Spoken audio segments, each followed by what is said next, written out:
이어서 이번 정책 포럼의 주제 발표가 있겠습니다. 이신화 북한인권국제협력대사님께서 북한 인권 개선과 민주화를 위한 국제적 협력을 주제로 발표해 주시겠습니다. 바쁘신 일정에도 불구하고 참석해 주신 이신화 북한인권국제협력대사님을 큰 박수로 맞이해 주시기 바랍니다. 안녕하십니까. 이북오도위원회 정책 포럼에 초대해 주셔서 감사합니다. 제가 출장 다녀오면서 감기가 걸려가지고요. 목소리가 맹맹한데 이해해 주시기 바랍니다. 제가 오늘 부탁받은 거는 북한 인권 문제와 민주화를 위한 국제 협력을 어떻게 하면 좋을 것인가라는 참 중요하지만 어려운 이슈인 것 같습니다. 그래서 크게 북한 인권이란 도대체 무엇인지, 어떤 특성을 가지고 있는지 이제 그걸 제가 나름대로 좀 말씀을 드리고, 두 번째는 그렇게 중요한 이슈인데 왜 접근하는 것이 힘든가, 이제 그 부분에 대해서 말씀을 드리고, 그리고 그 다음에 왜 그것이 북한 인권 문제가 외교 안보나 아니면은 민주화와 연결이 될 수밖에 없는 문제인가에 대해서 말씀을 드리겠고요. 그리고 끝으로 제가 생각하는 어떻게 해결해 나갈 수 있는 과제의 실마리가 있는가, 이제 그 부분에 대해서 좀 말씀을 드리겠습니다. 북한 인권 문제는 제 생각에는 크게 세 가지로 나뉘는데요. 첫 번째는 북한 내 주민들의 인권 유린 문제겠죠. 그리고 두 번째는 해외에 나와 있는 탈북자나 아니면 결국은 외화벌이에 동원되고 있는 해외 노동자들, 북한 주민들이죠, 역시를 말할 수 있고요. 세 번째는 북한 정권의 역대 정권이 자행한 타국민들, 그러니까 한국민을 포함한 타국민에 대한 인권 유린 문제가 전 중요하다고 생각합니다. 그 중에 이제 한국인에 대한 납북자, 전시 전후 납북자가 있겠고요. 그 다음에 또 억류자가 있겠습니다. 그리고 이제 국군 포로 문제가 있다고 하겠죠. 첫 번째는 북한의 인권 현황인데, 북한의 인권 현황은 앞서 말씀하셨던 분들도 지적하신 것처럼 매우 심각한 상태고요. 주민들의 기본적인 권리가 크게 침해되고 있는 상황입니다. 2023년 세계 자유보고서에 따르면 북한의 시민권과 사회권은 100점 만점에 3점을 이제 받았었습니다. 그 정도로 되게 열악을 해서 가장 낮은 인권 지표를 보이고 있고요. 또 통일부에서 2023년에 처음으로 공개적으로 나온 북한 인권 보고서에 있어서도 보면 탈북 시도자를 직결 처형한다든지 공개 처형한다든지, 공개 처형이 비판받으니까 또 이렇게 그 클로즈드 도어라 그래서 몰래 또 죽이는 일도 있고요. 또 강제 노동, 구타 그런 것이 이제 만연한 상황이라고 합니다. 특히 이런 코로나 팬데믹을 이유로 이제 국경 폐쇄와 사상교육 강화가 외부 정보 접근을 막으면서 주민들은 더욱더 격리된 상황이 있을 수밖에 없게 됐고요. 소위 말하는 북한 사회는 어차피 블랙박스였는데 점점 더 그런 상황이 짙어졌다라고 볼 수가 있겠습니다. 북한은 코로나 이후에 이제 교역을 재개한다는 얘기들이 있죠. 교역을 재개한다는 얘기도 있고, 코로나 이전에 84%까지 회복됐다는 말이 있습니다. 특히 이건 이제 보통은 중국과 교류를 하고 있기 때문에 이제 중국과의 교류가 이제 좀 풀리고 있다라는 이제 그런 얘기들이 좀 나오고 있죠. 하지만 제가 김정은이어도 고민이 있을 것 같아요. 경제를 위해서는 국경을 오픈을 해야 되죠. 오픈을 해야 되는데, 또 본인의 정권을 위해서는 정보가 유입되면 골치 아플 거 아닙니까? 그러면 이제 주민들이 왜 우리만 이렇게 사는지에 대해 의문을 가질 테니까, 그러니까 또 그걸 위해서는 또 국경을 닫아야 되고, 그래서 그 두 가지 딜레마에 좀 왔다 갔다 하고 있는 것 같아요. 그래서 아직까지는 국경이 제대로 열리지 않았지만, 만약에 국경이 열린다 하더라도 그 3대 악법이라고 불릴 수 있는 정보 유입을 막았던 것들이 있지 않습니까? 이제 그런 반동사상법이라든지 청소년 교양보호법이라든지 이제 그러한 것처럼 결국은 이 체제 안정 부분을 굉장히 신경 쓸 수밖에 없기 때문에 경제 개방과 체제 안정 사이에서 고민을 할 거고, 국경을 개방한다 하더라도 결국은 강력하게 이 내부 통제를 할 수 있는 법을 적용하려고 노력을 할 것 같습니다. 한 가지만 말씀을 드리면 우리 여기 지금 이강백 대표님 나와 계시지만 이제 그 단체에서도 조사한 바에 따르면 그 젊은 북한 친구들한테 이제 굉장히 이제 막 컨트롤 통제를 많이 하고 또 심한 경우는 뭐 공개 처형까지도 할 수 있는 그런 위험을 감수하니까 이제 그러면 남한 드라마나 남한에 관련되는 것들을 남한 말은 쓰지 않습니까? 라는 걸 물어봤답니다. 근데 그 젊은 친구들이 왜 안 봅니까? 그러더래요. 왜냐하면 남한 드라마를 보고 친구들하고 얘기를 하지 않거나 그 남조선의 그 언어를 흉내내지 않으면 친구들하고 할 말이 없다라는 거예요. 오늘 아침에도 우리는 식량이 없어서 아침을 굶었다는 얘기를 친구들하고 하겠니에요. 예. 그 정도로 법적으로 가장 통제를 한다 하더라도 그 소위 말하는 북한판 MZ세대 아니면 장마당 세대들은 왜 언어에 무슨 잘못이 있는데 드라마에 무슨 잘못이 있는데 이러한 식으로 반발하는 마음이 이제 크다는 거죠. 그러니까 아무리 김정은 정권이 통제를 한다 하더라도 결국은 한계가 있을 수밖에 없다라는 생각이 좀 듭니다. 두 번째는 탈북자 문제입니다. 90년대 중반에 고난의 행군 이후에 탈북민 문제가 국제사회에 있어서도 본격화됐고 우리나라에도 3만 명이 넘는 지금 탈북자가 살고 있죠. 특히 2009년을 전후해서는 연간 3,000명 가까이가 한국에 입국을 했습니다. 하지만 2012년에 김정은이 정권을 잡으면서는 이제 국경 통제를 강화하고 또 뭐 삼족을 멸하겠다는 이런 굉장히 강력한 통제 조치를 하면서 그 절반 정도로 탈북자가 우리나라에 넘어왔었죠. 대부분은 아시다시피 중국을 거쳐서 한국으로 도착하기 때문에 3,000명이다, 1,000명이다 그 수치는 그 탈북자 규모를 가늠할 수 있는 척도라고는 볼 수가 있겠습니다. 그런데 코로나 이후에 완전히 국경이 봉쇄되면서 2020년하고 21년에는 각각 60명 정도밖에 우리나라에 들어오질 못했습니다. 그 60명도 북한에서 직접 중국을 통해서 탈북한 것이 아니라 중국이나 러시아 같은 다른 국가에 있다가 이제 우리나라로 들어온 경우였었습니다. 지금 아까 제가 말씀드린 것처럼 중국과의 국경이 열리고 있다라고 말씀을 드렸는데 그 북한 내에 지금 유엔의 추정으로는 2,000명, 그 다음에 우리나라 NGO 추정으로는 한 2,600명 정도의 그 탈북자들이 있는데요. 그 탈북자들이 조중 국경 지역에서 강제 송환의 지금 위협에 처해 있다라는 이제 국제사회의 우려가 높고 있고요. 우리가 어떻게 중국 정부와 잘 딜을 해서 이 사람들이 강제 송환되지 않게 할 수 있을 것인가, 이제 그런 부분들을 우리가 노력해야 되는 부분이라고 생각합니다. 국제법에 따르면요, 난민은 인종, 종교, 국적, 특정 정치적 의견 등 특정한 이유로 박해를 받을 위험이 있는 사람들로 정의됩니다.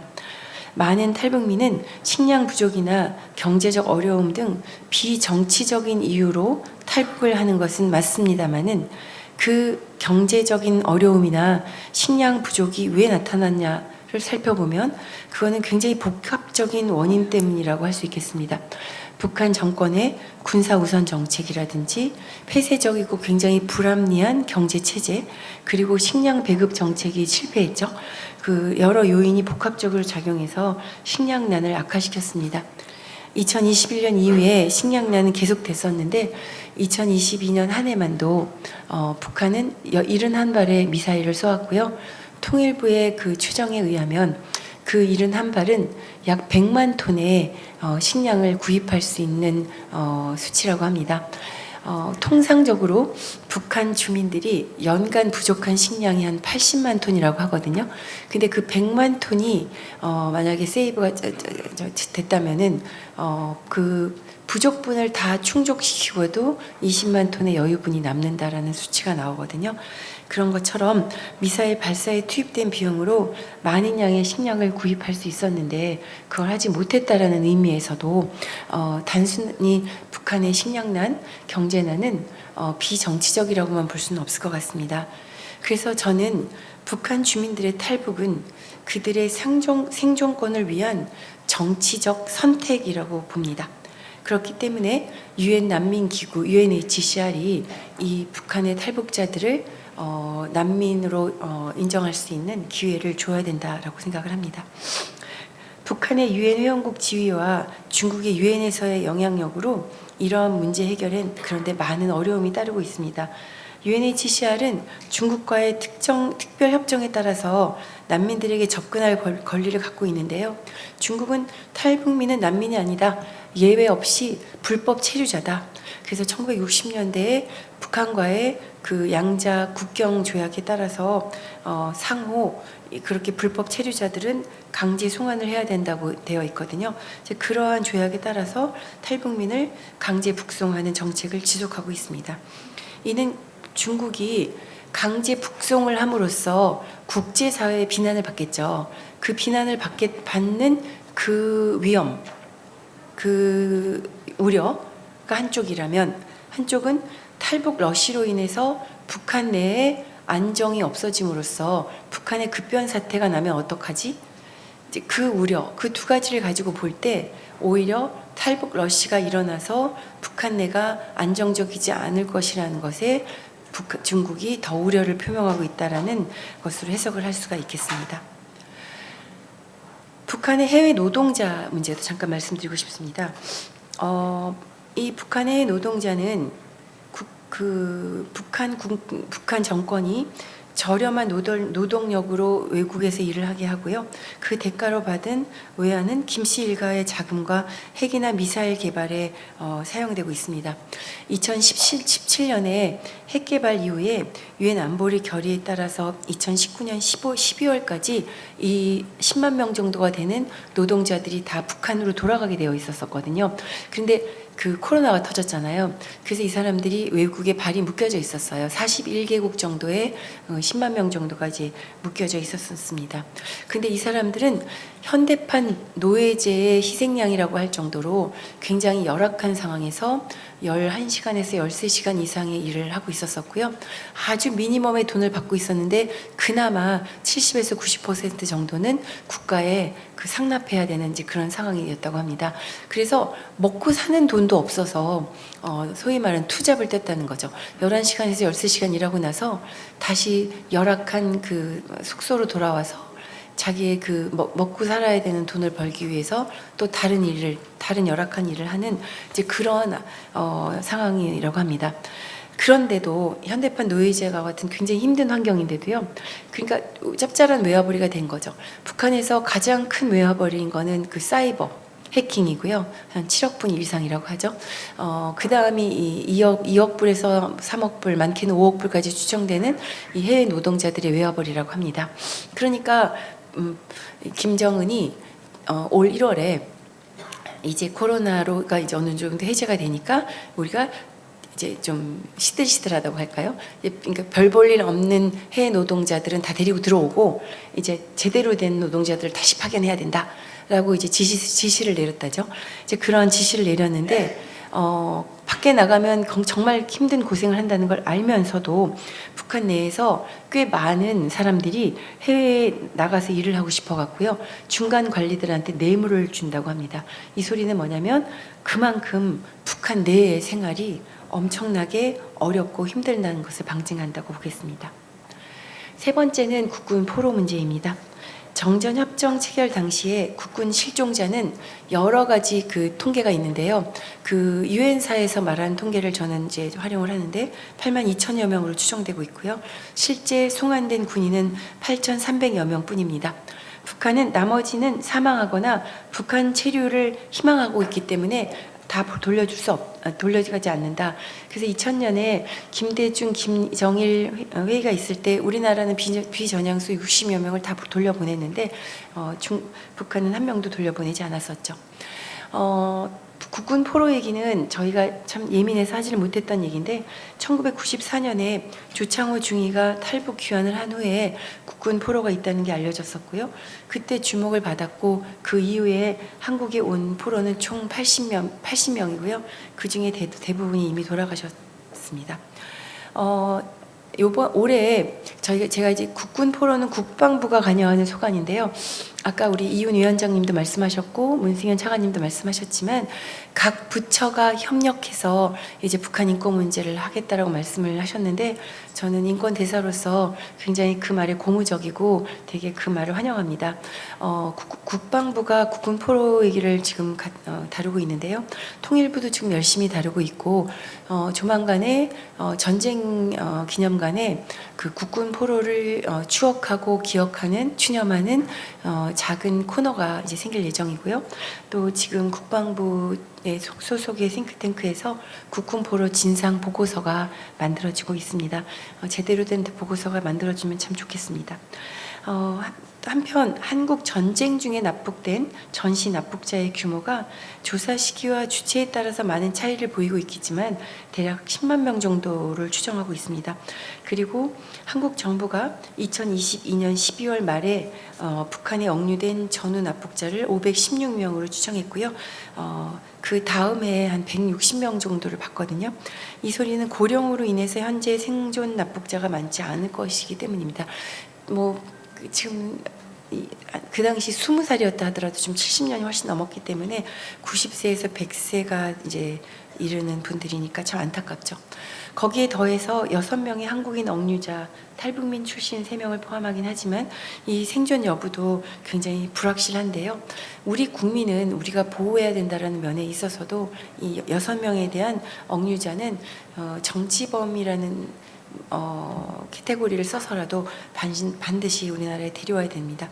2000년대 초반부터 납북자 문제가 최우선 국제 과제였던 일본과 대비해 볼 때요. 한국은 이제 윤석열 정부에 들어와서 납북자와 전쟁 포로 문제를 정식으로 다루기 시작했고요. 올해 들어서 통일부에서 이 납북자 부분을 제대로 다루는 부처가 생겼다라고 하는데 늦었지만 굉장히 다행스럽고요. 앞으로는 더 활발하게 이루어졌으면 좋겠습니다. 이런 식으로 북한 이슈는 굉장히 다양한데요. 왜 북한 인권 문제에 대한 정확한 인식과 해결책 모색이 어려울까를 생각해 봤습니다. 첫 번째는 정보의 부재인 것 같습니다. 제가 북한 인권 국제협력 대사지만 북한에 들어갈 수 있는 확률은 제로라고 볼 수 있겠죠. 북한의 실질적인 내부 상황을 알기가 굉장히 힘들고요. 정보의 대부분은 탈북민들의 증언이나 북한 내에 한정된 정보원에 의존하고 있는 것이 현실이라서 다양한 국제기구의 지표 등을 통해서 얼마나 객관적인 정보를 확보할 수 있을까. 특히 그 국제기구에 대한 지표는 북한 정권이 제공하는 거기 때문에 얼마나 믿을 수 있을까가 이제 문제라고 할 수가 있겠습니다. 두 번째는 비핵화 협상, 아까 두 분도 말씀하셨지만 비핵화 협상과 같은 중요한 문제로 인해서 비핵화 문제를 얘기할 때 인권 문제를 얘기를 하면 회담이 파열될 수가 있다라는 그런 우려 때문에 인권 문제를 얘기를 하지 않았었죠. 예컨대 문재인 대통령이나 트럼프 대통령이 북한 인권 문제를 비핵화 협상과 분리해서 하겠다라고 말을 하면서 우리나라도 그렇고 미국도 그렇고 북한 인권 대사가 공석인 지가 저희는 5년 만에 제가 됐고 이번에 줄리 터너는 7년 만에 되는 건데 아직도 지금 선서를 못해서 제가 공개적으로는 만나고 있지 못한 이제 그런 상황입니다. 세 번째는 소위 말하는 퍼티그, 피로감이라고 하겠습니다. 30년 동안 북한 인권 문제가 계속 그래도 야기가 되었는데 하나도 바뀐 게 없다는 거죠. 변화된 게 없는데 도대체 무엇을 할 수 있을 것인가, 뭘 해야 되지? 이제 그러한 부분들, 이제 그러한 과정 속에서 그 글로벌 미디어들은 우크라이나나 미얀마나 아니면 리비아나 아니면 이런 그런 보트 피플들 이렇게 글로벌 헤드라인에 들어갈 수 있는 많은 인도적 위기 상황, 난민 위기가 나타나면서 탈북자나 북한 인권 문제는 좀 그거에 대한 관심은 굉장히 분산되거나 좀 세컨더리한 부차적인 이슈로 되는 경우가 많았던 것 같습니다.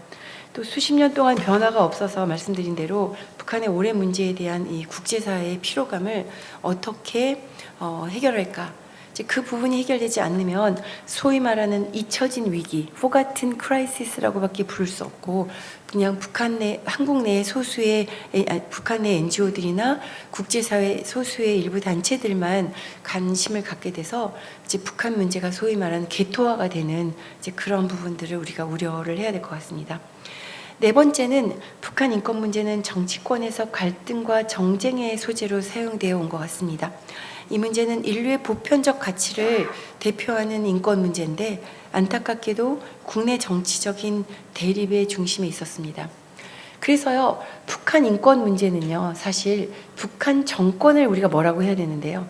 진보 정권이 북한 인권 문제를 제대로 다루지 않을 때요, NGO들도 그렇고, 저희 같은 전문가들도 그렇고, 한국 정부가 잘못하고 있는 것을 더 뭐라고 했던 것 같아요. 그다음에 지금은 조금 시장이 과열되고 있는 것 같아요. 북한 인권 문제를 모든 부처, 많은 NGO들이 이제 얘기를 하기 시작했거든요. 이제 그 과정 속에서 국내 NGO들끼리 아니면 그 부처 간에 약간의 이해 충돌 문제가 이제 나타나고 있는 이제 그런 문제들이 있습니다. 우리가 분명히 명심해야 될 거는 북한 인권 문제는 보편적 인류의 가치입니다. 그 보편적 가치이고요. 우리가 다루고 우리가 대응해야 될 상대는 북한 정권입니다. 북한 정권이 북한 인권을 자행하고 있는 것을 무엇이라고 해야 되지? 우리가 우리끼리 정쟁화되어서 우리끼리 이런 에너지를 소모하면 북한 인권은 정말 그 초국가적으로 그 다음에 범정부 차원에서 열심히 해도 이루기가 굉장히 힘든 아까 말씀하셨던 것처럼 마라톤과 같은 이슈인데 우리끼리 이렇게 흩어지고 우리끼리 반목이 심해지면 그건 정말 힘들기 때문에 그 부분은 정말 꼭 명심을 해야 될 것 같습니다. 종합적으로 보면 북한 인권 문제는 국제적 관심 부족, 정보 접근 제한, 그리고 정쟁 등 여러 난간의 직면에 있습니다. 하지만 북한 주민들이 기본권조차 제대로 보장받지 못하는 현실과 오랜 시간 동안 북한에 억류된 우리 국민과 그 가족들의 고통은 국제사회의 적극적인 관심과 개입이 필요한 시급한 글로벌 문제로 국제적 단합된 목소리와 집단적 협력이 절실한 분야입니다. 이를 위해서 어떠한 북한 인권 개선을 위한 민주화를 위한 국제협력과 도전과 과제가 있는지 잠시 살펴보겠습니다. 첫째, 북한 인권 개선을 위한 국제법적 외교안보 전략적 접근입니다. 2000년대 이후에 북한의 인권 문제에 대한 국제사회 우려가 커지면서 유엔을 중심으로 이 문제의 해결 방안을 모색해야 한다는 국제적 공감대가 확실히 커지고 요즘 굉장히 커져 있는 것이 본입니다. 그 결과 유엔 인권이사회에서 2003년부터 매년 북한 인권 결의안이 채택되고 있고요. 이는 대다수 유엔 회원국들이 북한 인권 상황을 우려하고 있다는 사실도 반영하고 있습니다. 2014년에는 유엔 북한 인권 조사위원회 COI가 북한 인권 침해를 반인도적 범죄로 지목하고 주요 책임자들을 국제형사재판소 ICC 회부하라고도 권고를 했고요. 그것이 동력이 되어서 같은 해 11월에 유엔 총회에서 111개의 국가의 동의로 북한 인권 결의를 채택했는데요. 이것이 이제 북한 문제가 ICC로 가려면 그 표결에 들어가야 되거든요. 근데 그 표결에 들어갈 때 안타깝게도 중국과 러시아 상임이사국이죠. 거부권을 행사해서 ICC 회부가 실패가 됐었습니다. 이 말은 무슨 뜻이냐면 북한 인권 문제에 대해서 이제 국제사회가 굉장히 관심을 많이 갖기 시작을 했거든요. 2014년에. 그런데 역시 현실 정치, 안보리의 거부권, 거기에 결국은 좌절될 수밖에 없는 어려움이 이제 있었던 거죠. 엎친 데 덮친 격으로 2017년에 트럼프가 들어오고 그 다음에 문재인 대통령과 김정은의 그 이런 평창 이후에 이런 햇볕 정책이라고 할까요? 남북 교류 협력이 나타나기 시작하면서 북한 인권은 다시 또 그 수면 아래로 들어갑니다. 그래서 유엔에서도 북한 인권 문제가 공개 토론이 되지 않았죠. 올해 2023년 8월 17일에 6년 만에 북한 인권 문제가 유엔 안보리에서 처음으로 공개 회의에 상정이 돼서 공개적으로 북한 인권 문제가 나타났습니다. 아까 기조연설에서도 말씀하신 것처럼 북한 인권 문제가 결국은 북한의 안보적인 문제를 미사일 같은 것을 더 개발시키는 동력이 되었다라고 이제 북한 인권 안보리의 북한 이사회에서 북한 인권에 관련된 공개 회의에서 얘기가 나왔었습니다. 최근에 북한 핵 문제는 완전히 교착이 됐죠. 그리고 북한이 그냥 핵 국가가 되어버린 것이 기정사실화되고 있는 안타까운 현실인데요. 이러한 상황 속에서 워싱턴이나 이런 데를 가면 이제 북한 핵 문제 얘기를 안 하고요. 사실 미국은 북한 핵 문제는 별로 관심이 없어 보여요. 이제는 대만 문제에 관심이 많더라고요. 이제 북한 문제 얘기를 하면 인권 상황 얘기는 좀 아직도 하고 있습니다. 2023년 3월에 미국과 알바니아가 주도로 아리아 포뮬러라는 비공식 회의를 열었었거든요. 이 아리아 포뮬러 비공식 회의가 나타났었던 이유는 말씀드렸던 것처럼 올해 8월까지는 공개 회의가 열리지 못했기 때문입니다. 북한 인권 문제에 대한 특별 회의가 이제 진행이 그 당시에 되었었습니다.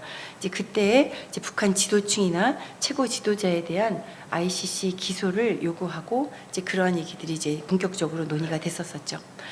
그리고 좀 전에 제가 말씀드렸던 것처럼 8월 17일 날 약 6년 만에 북한 인권 관련 안보리 공식 회의가 개최됐고요.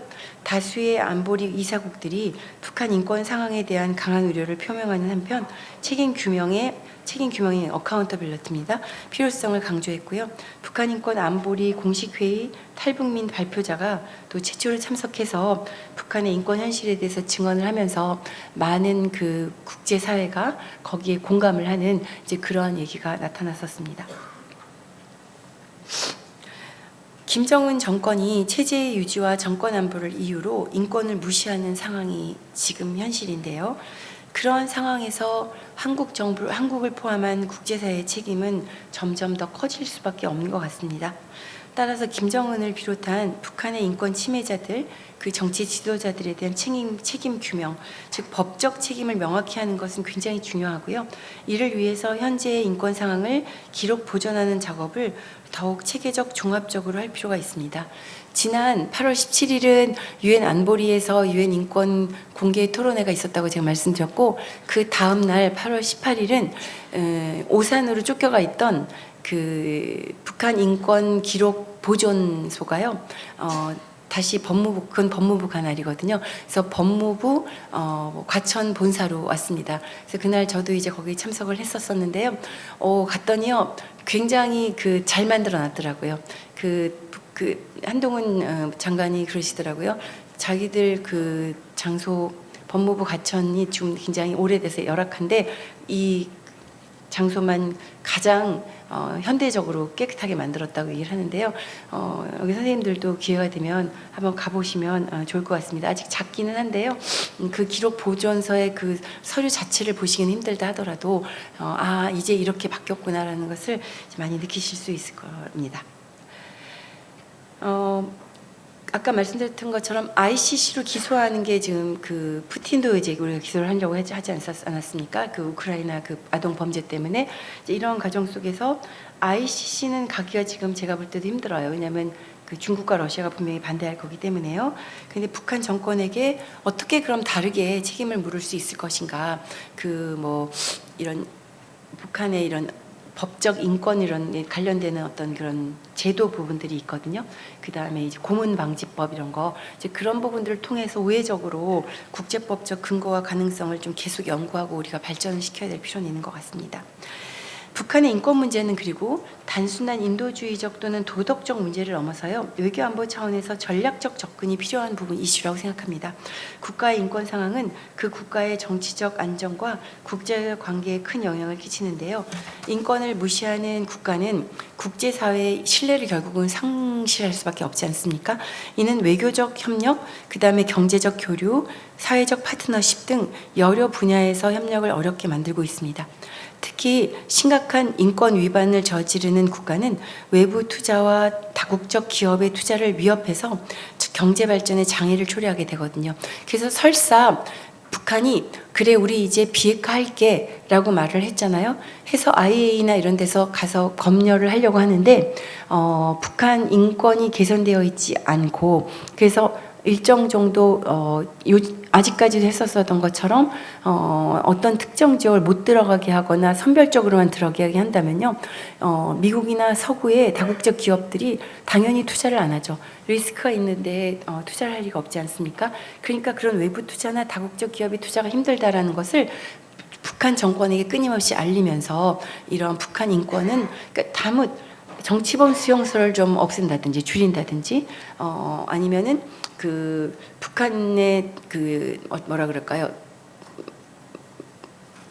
국제 인도적 지원하는 기구들이 좀 들어갈 수 있게끔 한다든지 이런 식으로 북한 스스로가 북한 주민들의 인권을 개선할 수 있는 노력을 좀 보이는 것이지 굉장히 중요한데 이제 그러지 못한 부분들을 우리가 한번 고민을 해봐야 될 것 같습니다. 그 다음에 최근 들어서 국제사회에서는 북한의 핵과 인권 문제를 동시에 해결해야 된다는 인식이 점점 확산되고 있거든요. 이 과정에서 인권 개선은 단순한 전략적 도구는 아닙니다. 이 문제는 자유민주주의랑 기본 인권을 중심으로 한 궁극적인 목표와 깊게 연결되어 있습니다. 이러한 접근 방식은 북한 정권에게 큰 도전으로 다가올 수도 있는데요. 올바르게만 접근하고 북한이 인권 개선을 위해서 조금만 노력을 한다면 본인들에게 새로운 기회로 전환될 수 있다는 부분을 우리가 북한 정권에게 끊임없이 알려야 할 것 같습니다. 이를 위해서는 저희가 얘기하는 건 지금 삶은 소대가리 이러면서 우리가 열심히 도와주려고 그럴 때도 그렇게 얘기했는데 지금은 어떻겠어요, 그렇죠? 그러니까 우리 혼자서는 힘들어요. 그래서 그렇기 때문에 그 국제적인 협력이 굉장히 중요하다고 저는 생각이 듭니다. 국가 간 이해에 따른 일시적이거나 표면적인 협력이 아니라요, 일관되고 원칙적인 접근 방식을 통해서요, 우리나라에 어떤 정권이 들어온다 하더라도 이 부분은 인류 보편적인 가치라는 부분에서 접근을 해야지, 이 정권 들어와서 인권 얘기하고 이 정권 들어와서는 인도적 지원만 얘기한다고 하면 다른 나라에서 대한민국에 대한 신뢰가 훨씬 떨어질 거거든요. 그렇기 때문에 이참에 우리가 이 부분은 정말 되게 중요한 거는 일관되고 또 원칙적인 접근을 반드시 만들어야 우리가 주도적인 역할을 할 수 있다는 부분을 꼭 알았으면 좋겠습니다. 그 다음은 북한 인권과 민주화에 연계된 부분입니다.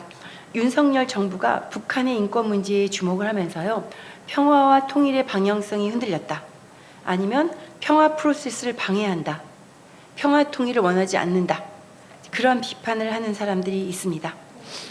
그리고 가치 외교만을 하면서 실질적인 실용 외교, 국익 외교를 하지 않는다라는 비판도 받고 있는 경우가 있습니다. 하지만 인권은 자유와 민주주의, 통일의 길을 가기 위한 중요한 요소입니다. 따라서 북한 문제에서 분리될 수가 없죠. 한반도의 민주주의 발전과 평화적 통일을 위해서는 적어도 다음과 같은 이유를 고려할 때 북한 인권 문제에 대한 깊은 관심과 해결 방안 수립이 반드시 필요합니다. 첫 번째는 인권의 보편성 때문입니다. 인권은 모든 인간에게 동등하게 주어진 보편적 권리입니다. 이런 보편성은 민주주의 체제와 깊은 연관이 있고, 민주주의는 개인의 기본권을 존중하고 이를 보호하는 것이 핵심적인 원칙 중 하나입니다. 이에 따라 북한에서의 인권 침해는 민주주의적 가치와 본질적으로 연결되어 있습니다. 인권과 민주화는 각 개인의 존엄성과 가치를 중심으로 합니다. 진정한 민주체제는 평등, 참여, 법의 원칙에 근거하여 인권을 존중하며 증진합니다. 이로 인해 인권의 향상은 더욱 민주적인 체제를 요구하게 되고, 민주화 과정은 인권 보호를 강화시키는 효과를 가져올 수 있습니다. 특히 체계적으로 인권 침해가 발생하는 북한처럼 민주주의 체제를 도입하면 인권 존중을 위한 거버넌스 구조가 기본적으로 변화하게 됩니다. 반면에 민주화가 이루어지지 않고 독재를 지속한다면 인권 침해는 지속될 수밖에 없습니다. 독재적 체제 내에서 책임과 투명성이 부족하기 때문입니다. 또한 극도로 인권이 침해되는 상황에서는 국민들이 정치적 개혁을 위해 행동하는 것이 어렵게 되고, 이는 민주화의 장애물로 작용하게 됩니다. 그러니까 정권 안보에만 관심이 있는 김정은은 밖으로는 대외적으로는 핵을 강화시키고 군사력을 강화시켜서 자신의 체제를 안정시키려고 하고, 내부적으로는 국민들을 주민들을 통제하고 억압하고 인권 유린을 시킴으로써 체제에 반발할 수 있는 씨앗을 아예 최초로 처음부터 뿌리 뽑으려는 이제 그런 식으로 하면서 독재를 유지하려는 것을 보이고 있기 때문에 반드시 북한에 있어서 인권 문제를 강조하는 것은 민주화와 직결되는 길입니다.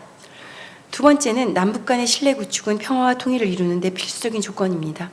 이러한 신뢰는 인권 문제가 해결되지 않으면 그 기반부터 크게 흔들릴 위험이 있으며 통일을 향한 여정에서 마주칠 수 있는 다양한 어려움을 효과적으로 대처하거나 해결하는 데 큰 제한이 될 수밖에 없습니다. 세 번째는 국민의 기본권을 중시하고 보호하는 것은 국가의 정치적 안정성을 강화하는 데 큰 도움이 된다고 지속적으로 북한 정권에게 말할 필요가 있습니다. 주민의 불만과 불신이 계속 쌓이게 되면 그 결과로 사회 내에서 분열이나 불안정이 일어날 수 있기 때문입니다. 한국의 드라마나 비디오를 못 보게 온갖 법을 다 만들고 있는데요. 저도 꽤 많은 탈북자들하고 인터뷰를 해봤는데 안 본 사람이 없더라고요. 다 봤더라고요. 네. 막더라도 인간이 본인의 본능이나 아니면 그 가장 기본적인 권리라고 생각하고 기본적인 기쁨이라고 생각하는 것은 아무리 막는다 하더라도 막을 수가 없고 결국은 국민의 불만과 불신이 쌓이면 정치적 안정을 강화할 수 없다라는 것을 김정은은 분명히 알아야 될 것 같습니다. 네 번째는 국가가 인권을 존중하면 그 결과로 아까도 잠깐 말씀드렸던 것처럼 다양한 외국 투자자나 국제 기업들이 활발히 활동하게 되고요. 그게 결국은 경제 성장에 긍정적 효과를 가져올 수 있습니다. 반대로 인권을 무시하면 국제적인 협력이나 지원을 받기가 힘드니까 이는 대부분 국가가 이미 인권을 중요하게 생각하는 현대 국제사회의 규범 때문이라고 생각합니다. 다섯 번째는 인권의 중요성은 통일 후에도 계속될 것입니다. 남북이 하나로 통합이 되면서 발생할 수 있는 문화적이나 사회적인 차이가 꽤 있을 거 아닙니까? 그것을 줄이기 위해서도 인권 존중이 큰 도움이 될 것입니다. 특히 정의로운 민주사회를 만드는 것은 장기적으로 볼 때 안정성과 번영을 위한 필수적인 조건이 될 것이기 때문에 인권을 존중하는 것은 그 가장 중요한 기틀이 될 수 있습니다. 마지막으로 과제에 대해서 잠시 말씀드리겠습니다. 첫째는 북한 정권에 대한 국제적 압박과 책임 규명은 필수적입니다. 아까 말씀드렸던 것처럼 법무부에 와 있는 북한 인권 기록이 결국은 법적 처벌의 기틀이 되어야 되고 그거는 결국은 북한 정권이 그 북한 주민들에 대해 인권 유린을 방지하는 그 예방책이 될 수도 있습니다. 북한 주민들의 실질적 생활 향상을 위해서 어카운터빌리티 책임 규명도 굉장히 중요하지만 저는 인도적 지원을 포함한 대북 건설적인 관여도 굉장히 중요하다고 생각합니다. 인도적 지원과 인권 개선을 동시에 추진하는 것은 굉장히 힘들고 복잡한 일인데요. 지난 정권이 인권 보건을 소홀히 하고 인도적 지원 중심의 정책을 편 것은 반드시 수정되어야 되지만 인도적 지원 자체가 지금 경시되는 건 저는 바람직하지는 않다고 생각합니다. 인권과 인도적 지원을 동시에 상호 보완적으로 접근하려면 우리 스스로만 하면 북한이 지금 받아들이지 않으니까 국제기구나 국제 다른 나라 국가들과 협력 강화를 통해서 지원 방법을 찾아야 된다고 생각합니다. 이 과정에서 저는 우리 한국이 리더십을 발휘해야 된다고 생각을 하는데 북한 인권 문제 해결을 위해서 한국이 주도적인 역할을 하려면 일단 무엇보다도 우리나라 국내에서 정치적 분열을 극복해야 합니다. 이는 특정 당파에 국한된 게 아니라 우리나라는 대한민국이라는 정체성을 가지고 있는 그런 전체, 대한민국 전체가 함께 해야 할 중요한 이슈입니다. 범정부적 단합뿐 아니라 국제사회와의 협력, 그리고 북한 인권에 오랜 기간 헌신해온 시민단체들의 목소리를 저희는 중요하고 겸허하게 받아들여야 합니다. 이 모든 업무를 총괄하고 효율적으로 진행하기 위해서 북한 인권 관련해서 지금 여러 부처가 노력을 하고 있는데 중앙조정기구가 글쎄요 국무총리 산하라 하더라도 컨트롤 타워가 설립되어야 된다고 생각합니다. 둘째는 북한의 인권 상황은 여전히 굉장히 심각합니다. 근데 아무리 소소한 변화라 해도요 북한 정권이 인권 개선을 위해 필요한 행동이나 인지하고 승인을 그러니까 했다 그러면 우리가 그것을 한 것은 인정을 해주는 그러한 노력도 좀 필요할 것 같습니다. 이것이 단지 정치적인 제스처로 인권을 존중하는 척한 거라 하더라도요, 국제 인권 규범에 대한 인식을 개선하는 척했다 하더라도 그것을 우리가 좀 인정을 해주고 또 그것을 계속할 수 있게끔 독려를 하는 그러한 부분이 북한 인권이 조금이라도 개선되는 데에 중요한 첫걸음이 될 수 있다고 저는 생각합니다. 그래서 언제 남북 대화가 재개될지 모르겠으나 남북 대화가 재개될 때는 남북한 인권 대화가 반드시 들어갈 수 있었으면 좋겠습니다. 국가 차원에서 NGO들과 각 분야의 전문가들이 이를 준비하기 위해서 긴밀하게 협력하는 노력이 필요하다고 생각합니다. 세 번째는 한국과 국제사회는 북한 주민들의 기본 인권을 확보하는 데 도움을 줘야 합니다. 북한 사람들이 김정은 정권의 억압 아래서 단순한 피해자가 아니라 변화의 주역이 될 수 있다는 것을 알렸으면 좋겠습니다. 최근에 탈북자 젊은 친구들을 보면요, 이 젊은 친구들은 자기들이 북한에서 얼마나 힘들었었다는 얘기만 하고 있지 않고요, 자기들이 가서 무엇을 하고 싶은데 뭘 해야 될지에 대해서 물어보는 경우가 많습니다. 저는 이를 위해서는 정보 접근 확대와 같은 전략을 마련하고 실행하는 것이 필수적이고요. 아까 이훈 위원장님 말씀하셨던 것처럼 북한의 핵은 북한 미래를 돕는 것이 아니라 북한 미래를 멸망시킬 수밖에 없다라는 그러한 이해를 시키는 것이 북한의 젊은 탈북자들의 목소리를 통해서 나올 수 있었으면 좋겠습니다. 특히 북한의 젊은 세대가 자신들의 권리와 미래에 대한 책임감을 느낄 수 있도록 그들의 능력을 강화하는 임파워먼트를 할 수 있는 그런 지원 노력을 저를 포함한 많은 사람들이 국제적 협력과 소통을 통해서 하였으면 좋겠습니다. 마지막으로 북한 인권 문제는 단순히 개인의 권리 문제를 넘어서 한반도의 민주주의와 평화 그리고 통일의 큰 그림에 있어서 중요한 부분을 차지합니다. 현재 북한 정권이 체제 안정을 우선시하면서 국제적 규범을 무시하는 상황에서 인권 개선의 중요성을 철저히 이해하고 이에 기반한 구체적이고 효과적인 해결 방안을 마련하는 그런 유사 입장 국가들, 한미일 공조 이런 부분들이 굉장히 중요합니다. 이번에도 유엔에서도 그랬고 또 한미일 그 캠프 데이비드에서도 그렇고 인권 얘기가 나온 것은 굉장히 고무적이었습니다. 하지만 유사 입장 국가들, 생각이 같은 국가들끼리만 모여서 얘기를 하고 그 생각을 강요하면요, 제 생각에는 국제사회가 지금 한 193개 국가 이상이 되는데요, 그 중에 3분의 2 이상은 버리고 가야 돼요. 왜냐하면 생각이 다른 국가들도 많고요, 자기들 국가 이익에 따라서 이쪽으로 갔다 저쪽으로 갔다 스윙 스테이트, 중간 국가들도 많거든요. 생각이 완전히 다른 국가들을 설득하는 건 쉽지 않겠죠. 하지만 중간 국가들, 스윙 스테이트들을 설득하고 같이 인게이지 할 수 있는 그런 노력을 우리가 지금이라도 기울이고 그런 사람들과 같이 간다면 그 북한 인권 문제에 대한 틀도 국제적인 협력 틀 속에서 우리 대한민국이 주도권을 발휘하지 않을까라는 생각이 듭니다. 올해는 유엔 인권 선언문이 채택된 지 75주년입니다.